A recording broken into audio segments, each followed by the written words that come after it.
महाराष्ट्रातून कुठलाही मराठी मुलगा अमेरिकेत गेला तर त्याला BMM सारखी एक संघटना आहे जी प्रत्येक पावलावर त्याच्यासाठी उभी आहे. जे काही गोष्ट जी काही गरज त्याला असेल तो घरापासून लांब एक परिवार त्याच्या सोबत आहे.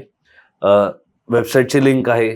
तुमच्यापैकी कोणी जर जाणार असेल आज उद्या अमेरिकेला, तुमच्या घरातले मुलं वगैरे, तर BM संघटनेशी तुम्ही संपर्क साधा आणि जे काही नक्की. तुम्हाला त्याच्यानी त्यांच्याकडून होऊ शकतं ते सगळी मदत करायला ते आहेतच. आणि खूप छान आहे, आपण भेटलोच विश्व मराठी संमेलनात अशा एक लोकांना. काय आहे बृहन मराठी मंडळ? थोडक्यात सांगायचं तर अमेरिका आणि कॅनडामध्ये जे मोठे मोठे शहर आहेत जिथे भारतातून आणि विशेषतः महाराष्ट्रातून मराठी लोक स्थलांतरित झालेत शिकण्यामुळे किंवा नोकरीमुळे, तर ते ज्या ज्या शहरामध्ये आहेत आणि त्यांचं पॉप्युलेशन प्रमाणे तिथे एक स्थानिक मंडळ स्थापन झालेली आहेत.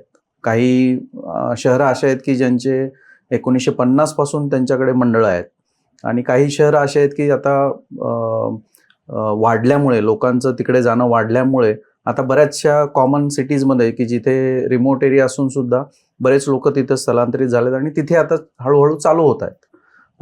तर ही जी मंडळं आहेत या पूर्ण अमेरिका आणि कॅनडामध्ये, आणि त्यांचं स्थापना मी म्हटल्याप्रमाणे खूप आधी पण झालेले आहेत आणि आता अजून चालू आहे. 1988 मध्ये, ॲक्च्युली 81 मध्ये ह्याच 2-3 मंडळांनी मिळून अशी एक कल्पना काढली की अरे आपण एक नॅशनल ऑर्गनायझेशन करू की ज्याच्याकडून ह्या मंडळांना मदतही होईल आणि एका मंडळाकडून दुसऱ्या मंडळाला जे नवीन स्थापन झालंय त्यांना काहीतरी शिकायला भेटेल किंवा त्यांच्या अडचणी ह्यांनी ऑलरेडी निरासरण केलं असलं ते त्यांना मदत होईल. तर ह्या अनुषंगाने BMM जे बृहन महाराष्ट्र मंडळ हे स्थापन झालं. ही एक नॅशनल ऑर्गनायझेशन आहे आणि ह्यांचा एक मेन हेतू असा होता की दर 2 वर्षाला आपण एक संमेलन घेऊ की ज्याच्यामध्ये हे सगळे मंडळातले लोक एकत्र येतील, आपलं नेटवर्किंग होईल आणि आपण एक मराठी भाषा साजरी करू. मग त्याच्यामध्ये ऑफकोर्स आपलं एवढं वेगवेगळ्या प्रदेशामधलं आपलं खानपान आहे म्हणा, तर आमचा हा 3 ते 4 दिवसाचा उत्सव असतो की जिथे प्रत्येक दिवशी आम्ही वेगवेगळ्या प्रांतामधलं जेवण ठेवतो. खानदेश झालं, विदर्भ झालं असं. आणि मग त्यात ऑफकोर्स महाराष्ट्रामधून पण आम्ही प्रोग्राम्स घेऊन येतो. मोठे मोठे कलाकार येतात, ते तिथे परफॉर्म करतात आणि त्यातून हे सुरू झालेलं एक मोठी संघटना आहे, नॅशनल संघटना आहे. अमेरिका आणि कॅनडा मिळून आज किती मराठी मंडळ आहेत? जवळजवळ 65 मंडळ सध्या जोडलेली आहेत अमेरिका आणि कॅनडामध्ये आणि ते सगळे BMMच्या छत्राखाली आहेत.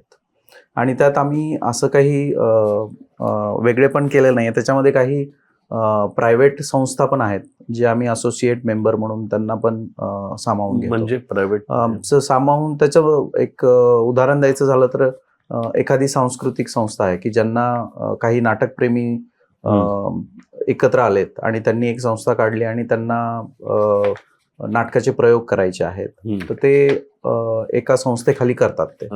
आणि मग ती संस्था पण आम्ही कधी कधी BMM मध्ये असोसिएट मेंबर म्हणून सामावून करून घेतो. मराठी तितुका मेळ व्हावा हे आमचं ब्रीदवाक्य. मराठी तितुका मेळ व्हावा बेसिकली सगळ्या मराठी लोकांनी एकत्र येणे.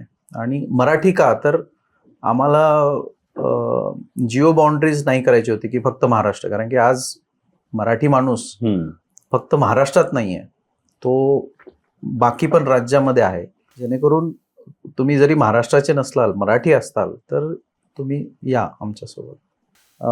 आणि त्याच्यामध्येच आम्ही काय केलं की BMM वेबसाईटवरती प्रत्येक मंडळाचं पण इन्फॉर्मेशन आहे, माहिती आहे.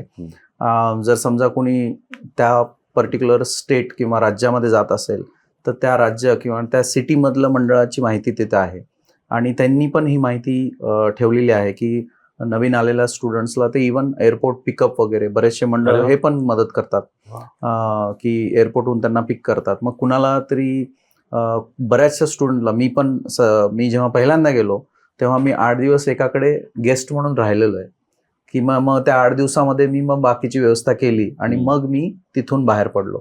तर हे आजही तसं होतं की मग स्थानिक मंडळ ते पण प्रोग्राम करतात की कुणाला जर राहायची व्यवस्था पाहिजे 8 दिवस तर ते त्यांच्याकडे गेस्ट म्हणून ठेवतात आणि मग ते बाकीच्या गोष्टी करून कुठे राहायचं, कारण की कितीही इन्फॉर्मेशन असेल इंटरनेटवरून आजकाल ती खूप जास्त सोयीची आहे.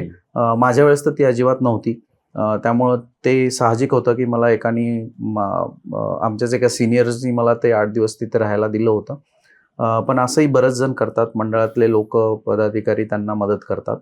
आणि दुसरं म्हणजे BMMचा एक उपक्रम आहे आधार म्हणून, आणि त्याच्यामध्ये आम्ही ह्या सगळ्या गोष्टींचं मदत करतो. जर त्यांना व्यक्तिगत रीती त्या पर्टिक्युलर मंडळांना भेटू नाही शकले किंवा त्यांना माहिती नसेल, तर त्याच्या थ्रू आम्ही त्यांना ती माहिती देतो. त्याच्यामध्ये असं बरंच आहे. आधार मध्ये आम्ही बऱ्याचशा अनेक वेगळ्या गोष्टी पण सपोर्ट करतो. जसं काही स्टुडंट तिथे गेले आणि तिथे गेल्यानंतर त्यांचा पासपोर्ट हरवला किंवा त्यांचे पैसे चोरीला गेले, बॅग चोरीला गेले, तर ह्या सगळ्या गोष्टी आम्ही आधार थ्रू सोडायचा प्रयत्न करतो. मग कुणाचं इन्शुरन्स नसेल किंवा त्यांचा काही ॲक्सिडेंट झाला आणि इन्शुरन्समध्ये कव्हरेज नाही, मग अशा काही वाईट गोष्टी पण घडतात, कुणाचा मृत्यू होतो, मग त्या केसमध्ये डेड बॉडी, ह्या सगळ्या गोष्टी खूप वेगळ्या पद्धतीने होतात. मग त्याच्यामध्ये पण आम्ही कधी कधी त्यांना मदत करतो. तो इनिशिएटिव्ह आधार, त्याची पण माहिती आमच्या वेबसाईटवरती आहे. एक प्रश्न, सौरभ नेत्रावळकर ह्या संघटनेचा भाग आहे का? मागच्या अधिवेशनात ते आले होते.